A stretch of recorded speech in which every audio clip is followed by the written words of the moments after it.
Hello students, आज हम पढ़ने जा रहे हैं फंजाई और ये फंजाई का पार्ट 1 है। ये पहला वीडियो है फंजाई के बारे में और ये उन सारी टॉपिक्स को कवर करेगा जो पीजीटी, जीआईसी या फिर टीजीटी में आते हैं। तो आइए देखते हैं। सबसे पहले बात करेंगे फंजाई की जनरल कैरेक्टरिस्टिक्स की। जनरल कैरेक्टरिस्टिक्स इसकी क्या क्या हैं। ये सबसे पहले तो हेटेरोट्रॉपिक होती हैं, यूकैरियोट्स होता है, एक क्लोरोफिलस होती हैं, इनमें क्लोरोफिल नहीं पाया जाता है, ये नॉन वैस्कुलर होती हैं और थैलोफाइट्स होते हैं। थैलोफाइट्स मतलब होता है जिसकी बॉडी थैलस हो, थैलस मतलब होता है जो स्टेम, लीव्स, रूट, इनमें कोई डिफ्रेंसिएशन आप ना कर पाएँ, इनकी बॉडी बस ऐसे इस टाइप की होगी, थैलस बॉडी। ठीक है, तो थैलस मतलब यही होता है कि जिसमें आप डिफ्रेंशिएशन ना कर पाएँ, रूट का, स्टेम का, उसके ब्रांचेस का, ऐसा कोई डिफ्रेंशिएशन नहीं होता है। एक क्लोरोफिलस। फिर बात करते हैं ईस्ट जो है वो यूनिसेलुलर होता है, लेकिन फंगस जो है ज़्यादातर मल्टीसेलुलर होते हैं और फिलामेंटस होते हैं। और ये सैप्रोफिटिक होते हैं। सैप्रोफिटिक मतलब होता है कि जो डेड और डिकेइंग ऑर्गेनिक मैटर पे फीड करें, dead and decaying organic matter. Okay. और डाइजेशन इनका एक्स्ट्रा सेलुलर होता है, मतलब कोई पर्टिकुलर सेल नहीं है जिसके अंदर ये होगा। Okay, digestion is extra cellular.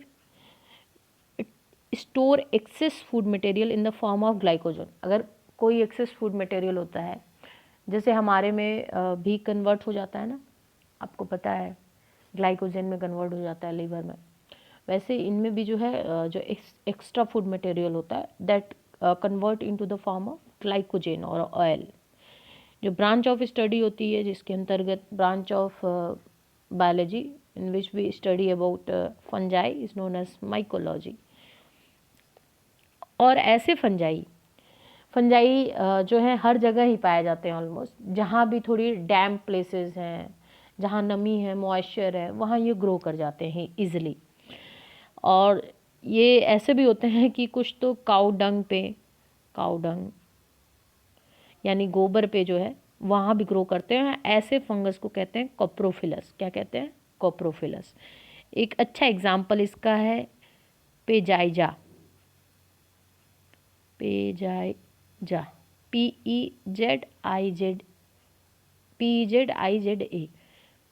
Okay, तो फंगस जो है ये कोप्रोफिलस हो सकते हैं और ये ज़्यादातर हर जगह पाए जाते हैं, मतलब कहीं भी मॉइस्चर हुआ। मशरूम को ही देख लो आप, जब बारिश होती है तो देखोगे आप कि कभी कभी ऐसा होता है कि इवन इनके किचन में मॉइस्चर है, ऊट्स लॉग्स पे कहीं भी ये जो है उग जाते हैं। तो ये कहने का मतलब था कि ये कॉस्मोपॉलिटन कह सकते हैं उसको। इसके लिए एक वर्ड होता है जो हर जगह पाए जाते हैं, उनको कहते हैं कॉस्मोपॉलिटन। ओके। और ये एक्टोपैरासाइट हो सकते हैं या फिर एंडोपैरासाइट हो सकते हैं। मतलब ये ऐसा भी हो सकता है कि जो जिस होस्ट पे रह रहे हैं उनके अंदर ही रहें, या फिर उनके बाहर भी हो सकते हैं। जो एक्टोपैरासाइट होते हैं वो तो बाहर हैं, तो वो कैसे न्यूट्रिशन, जो अंदर हैं वो तो न्यूट्रिशन ले लेंगे यहाँ से, लेकिन जो बाहर हैं वो क्या करते हैं, जो बाहर एक फंगस है वो हॉस्टोरिया, एक ग्रोथ होती है, आउट ग्रोथ होती है जो कि इसके टिश्यू में जाता है होस्ट के, और ये वहाँ से न्यूट्रिशन लेने के लिए हॉस्टोरिया का यूज़ करते हैं। ओके, तो ये जनरल कैरेक्टरिस्टिक्स था। आइए आगे की स्लाइड देखते हैं।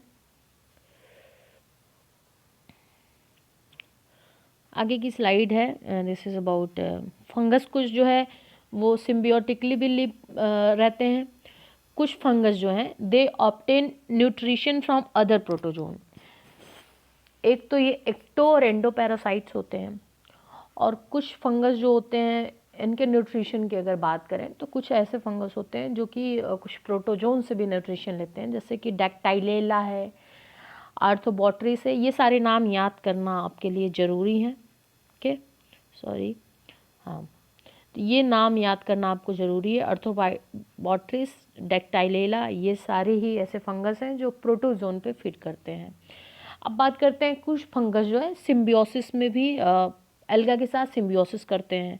जैसे लाइकेन एक बहुत इंपॉर्टेंट टॉपिक है, इसके आगे जो मैं वीडियो बनाऊंगी that is about lichen. Lichen से भी खूब छप छप के क्वेश्चन आते हैं।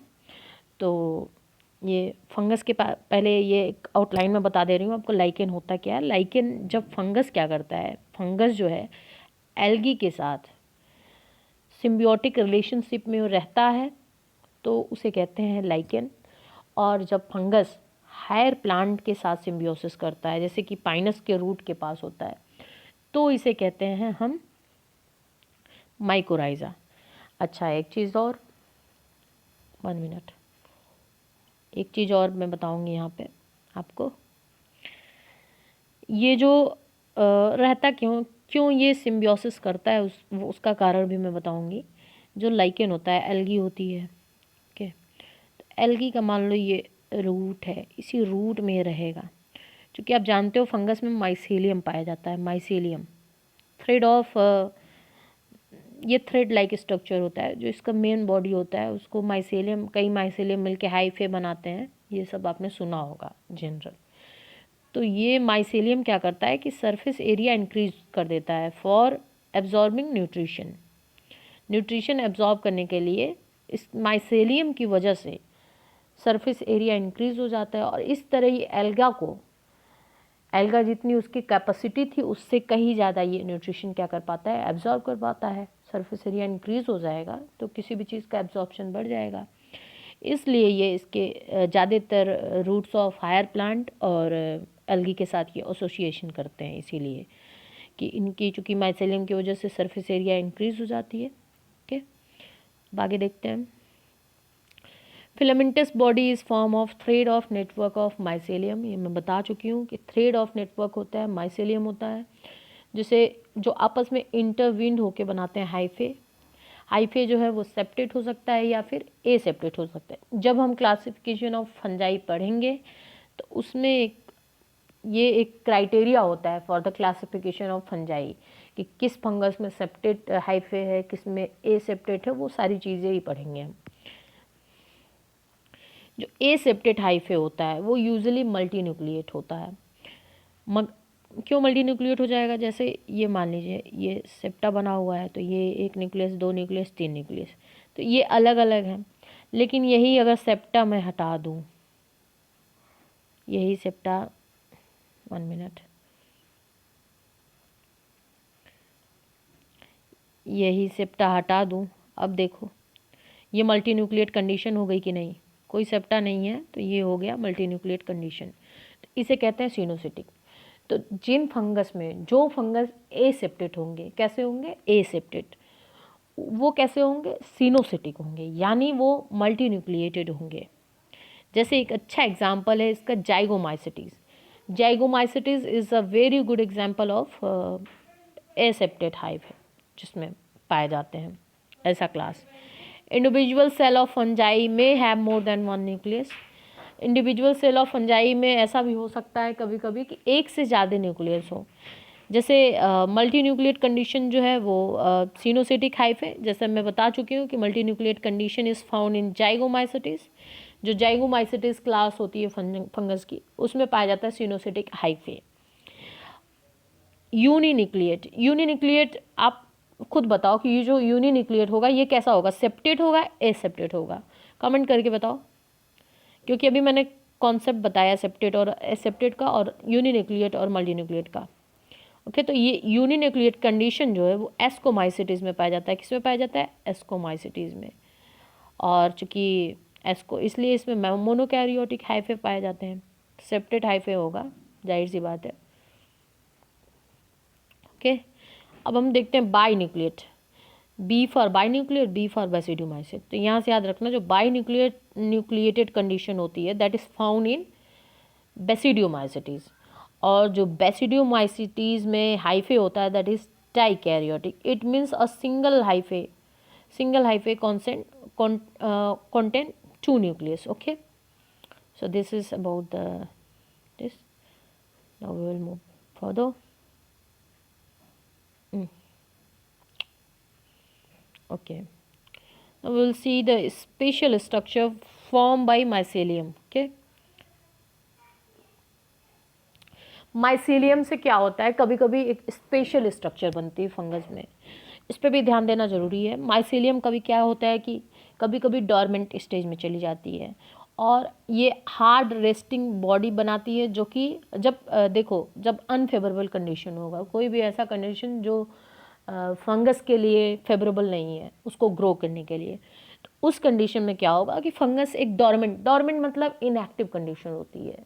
जब डॉर्मेंट मतलब समझो कि तुम ठंड का एक सबसे अच्छा एग्जांपल ले लो कि आप लोग ठंड में क्या करते हैं, रजाई में चले जाते हैं, तो वो आपके डॉर्मेंट कंडीशन है, आप कुछ कर नहीं रहे हो, इनएक्टिव हो, अनफेवरेबल कंडीशन से बचने के लिए आप रजाई ओढ़ के, तो वो डॉर्मेंसी हो गई हमारी। ऐसे एग्जांपल के लिए मैं बता रही हूँ, समझने के लिए कि डॉर्मेंसी होती क्या है।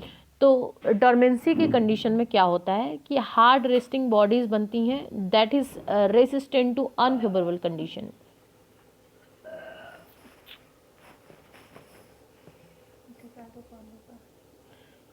सो इस कंडीशन में क्या होता है कि डॉर्मेंसी की कंडीशन में स्क्लेरोटिया बनता है। ये माइसीलियम का ही एक मॉडिफाइड या डॉर्मेंट स्टेज कह सकते हैं, उसे कहते हैं स्क्लेरोटिया या स्क्लेरोटियम इज द सिंगुलर।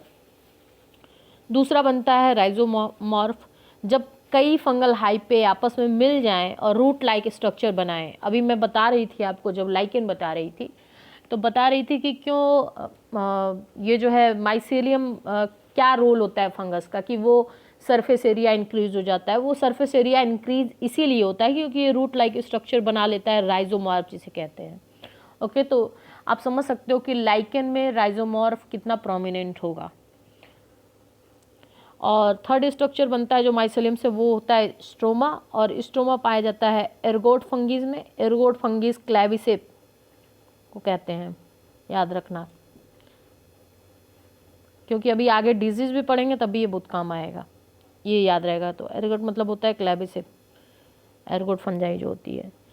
तो स्ट्रोमा भी पाया जाता है जो कि पेरीथेसिया उस पर पाया जाता है, पेरीथेसिया एज अ स्ट्रक्चर, ये भी हम पढ़ेंगे, पेरीथेसिया के बारे में डिटेल में पढ़ेंगे क्लासिफिकेशन में। Okay, so we will move further. अब सबसे इम्पॉर्टेंट है, आप कोई भी एग्ज़ाम देख लो पीछे का उठा के, वेदर GIC हो, UPPCS हो या फिर TGT हो, PGT हो, सब में ही कोई न कोई क्वेश्चन आया डिजीज से रिलेटेड। अभी हम क्वेश्चन करेंगे भी एट द एंड, तो आपको समझ में आएगा। तो ये सबसे कुछ याद करना नहीं करना फंगस में, लेकिन ये डिजीज़ ज़रूर याद कर लेना। डिजीज़ बहुत ही इम्पॉर्टेंट है, बहुत मतलब बहुत इम्पॉर्टेंट है। और मैं ये जो 2 स्लाइड है, ये 2 स्लाइड में ही सारी डिजीज़ ऑलमोस्ट कवर हो गई हैं, तो कुछ छूटेगा नहीं, मुझे नहीं लगता है कुछ छूटना चाहिए। तो इसमें क्योंकि मैंने सारे पॉजिटिव एजेंट के नाम डाल रखे हैं, डिजीज डाल रखी है, तो आप चलिए देखते हैं। Late blight of potato, potato का जो लेट ब्लाइट होता है that is caused by phytophthora infestans. Phytophthora infestans क्या करता है, कौन सी डिजीज कॉज करता है, लेट ब्लाइट ऑफ पोटैटो। एक फेमाइन हुआ था, फेमाइन ऑफ आयरलैंड, इसे एक रिलेटेड थोड़ा डीप मैं बता दूं आपको।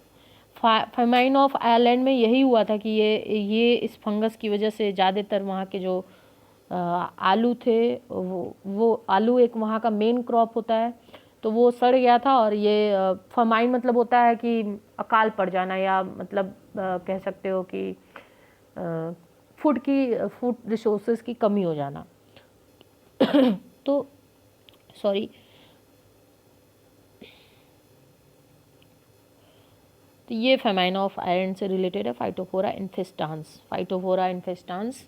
ओके, अब यहाँ देख रहे हो तो यहाँ याद करके जाओ, इसको कॉपी में लिखते जाओ और नाम याद करते जाओ। बहुत आसान है, बहुत आसान है, एक बार याद कर लोगे तो देख के ही स्ट्राइक कर जाएगा कि इस डिजीज़ का ये चीज़ है। क्योंकि ऐसा क्या होता है कि भाई आपके 4 ऑप्शन दिए ही होते हैं, तो आप बस कुछ जो कन्फ्यूजिंग पॉइंट है कि आपको देख के भी लगेगा कि यही है, वो मैं अभी क्लियर कर दूंगी। जैसे लेट ब्लाइट ऑफ पोटैटो है तो that is caused by phytophthora infestans, और एक अर्ली ब्लाइट ऑफ पोटैटो होता है, तो वहाँ पे कन्फ्यूजन हो सकता है आपको, तो वो चीज़ मैं क्लियर कर दूंगी अभी।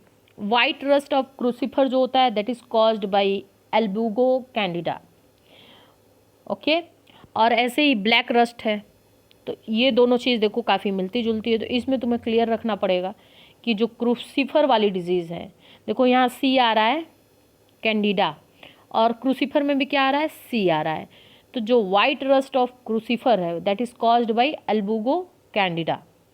लूज स्मट, लूज, ओके, देखो यहाँ लूज ओ है, ये ओ है, यहाँ से याद रखो loose smut of wheat is caused by ustilago tritici. ऐसे कुछ ट्रिक आप देखो, बायो में सब चीज़ याद नहीं कर पाओगे जब तक ट्रिक नहीं बनाओगे अपने दिमाग में, और अपनी खुद की ट्रिक होनी चाहिए। दूसरी की बताई हुई ट्रिक से आप बहुत समय तक कोई चीज़ नहीं याद कर सकते हो।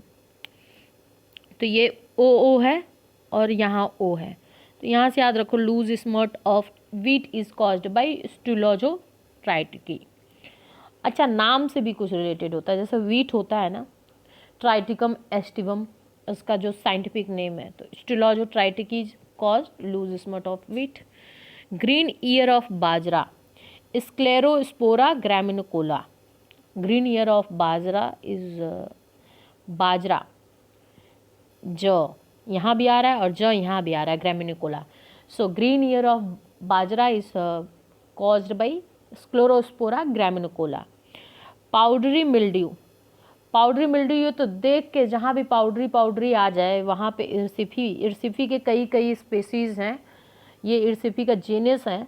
तो पाउडरी मिल्ड्यू ऑफ अलग अलग वैरायटी, अलग अलग प्लांट का बोल सकता है आपको, तो वो इर्सिफी जहाँ पे होगा वहाँ पे पाउडरी मिल्ड्यू का बात आ जाएगा। Okay, red rot disease, red rot, यहाँ रॉट होगा, रॉड हो गया है, ROT होगा, D नहीं होगा, उसको करेक्ट कर लीजिएगा। Red rot of disease of sugar cane जो है that is caused by colletotrichum falcatum. Colletotrichum falcatum की वजह से जो है red rot of sugar cane होता है। Wilt of pigeon pea, wilt of pigeon pea fusarium udum की वजह से होता है। ब्लैक रस्ट ऑफ वीट जो है पक्सीनिया ग्रामिनीस की वजह से होता है। Black rust of wheat is caused by puccinia graminis. So black rust की अगर बात, ऐसे ऐसे भी क्वेश्चन आ जाते हैं, rust is caused by rust. अब ऑप्शन दे देगा आपको, तो वाइट रस्ट या ब्लैक रस्ट का नहीं दिया रहेगा, तो पक्सीनिया कभी कभी आएगा, या फिर अल्बुगो आ गया तो अल्बुगो पे मार दो। ऐसा नहीं होगा कि दोनों साथ देगा, कभी कभी नहीं देगा, तो पक्सीनिया आंसर हो जाएगा उसका। ओके, अब हम बात करते हैं अगले स्लाइड की। ओके, ये तो हो गया सारा कवर, फिर से आइए देख लेते हैं एक बार। 1 मिनट।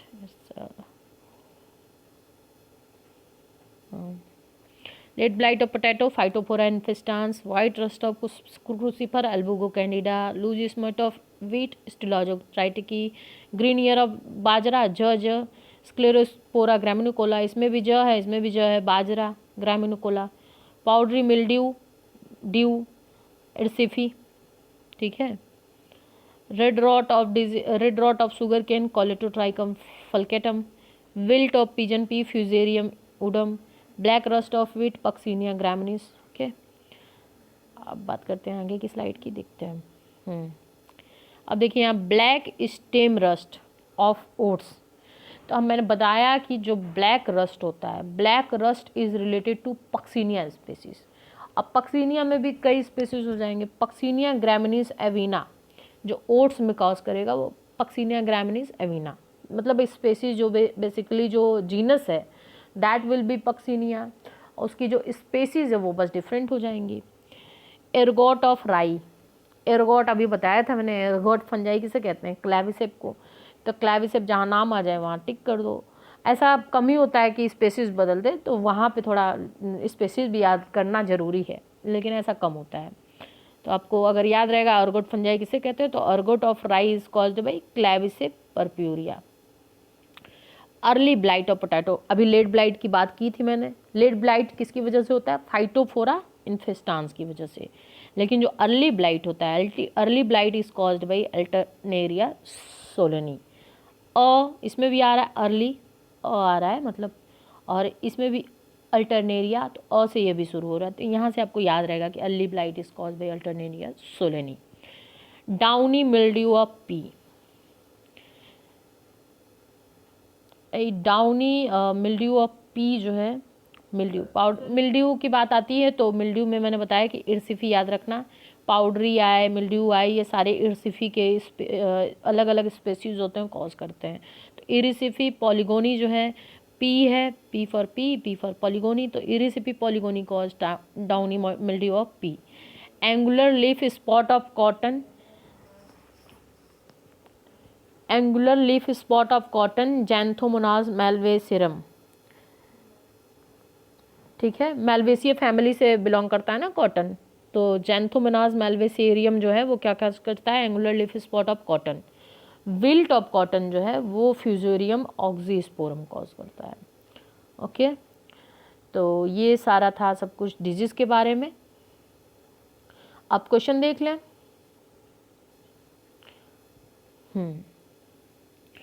अल्टरनेरिया सोलेनी कॉज, अल्टरनेरिया सोलेनी, और से अल्टरनेरिया, और से अर्ली ब्लाइट, तो ये हो जाएगा इसका आंसर। 1 मिनट, ये इसका आंसर हो जाएगा सी। ओके, नेक्स्ट देखते हैं।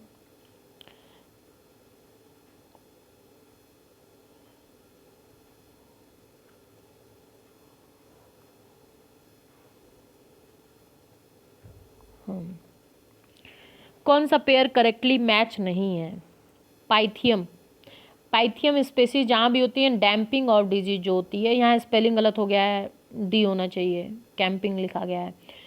पाइथियम स्पेसीज जो कॉज करता है वो कॉज करता है डैम्पिंग ऑफ डिजीज, कोई भी डैम्पिंग ऑफ डिजीज होती है that is related to Pythium species. ये भी इसमें छूट गया था, उसमें जो मैंने टेबल बनवाया उसमें ये भी बात याद रखिएगा, जहाँ भी पाइथियम स्पेसीज की बात हो रही है, जहाँ भी पाइथियम स्पेसीज की बात हो रही है वहाँ पे डैम्पिंग ऑफ डिजीज होगा।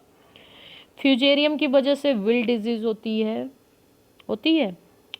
चलिए इसको अभी देख लेंगे, पहले इन ऑप्शन को जो जो हमें पता है वो हम क्लियर करते हैं। अल्टरनेरिया, अल्टरनेरिया सोलेनी की वजह से होती है अर्ली ब्लाइट डिजीज, हाँ बिल्कुल सही है। और से अल्टरनेरिया, और से अर्ली ब्लाइट डिजीज बताया था। स्टिलॉजो की वजह से क्या होती है?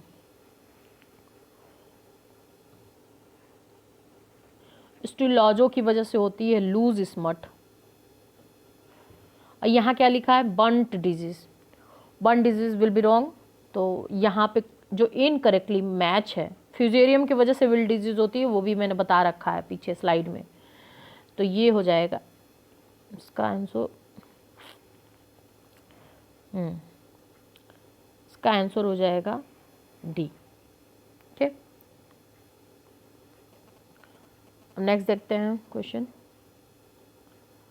अल्टरनेरिया सोलेनी की वजह से क्या होगा? Early blight of potato.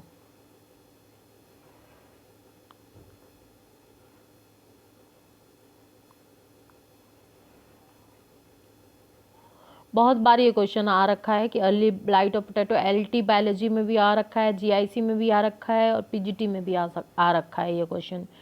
तो early blight of potato is caused by alternaria solani, बार बार बताने की ज़रूरत नहीं है। और से अर्ली, और से अल्टरनेरिया सोलेनी। ओके, आगे देखते हैं।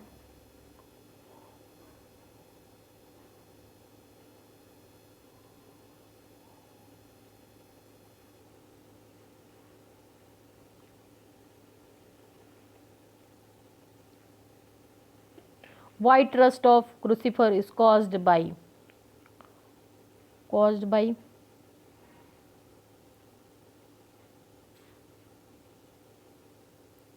इस क्वेश्चन का आंसर आप लोग बताइए।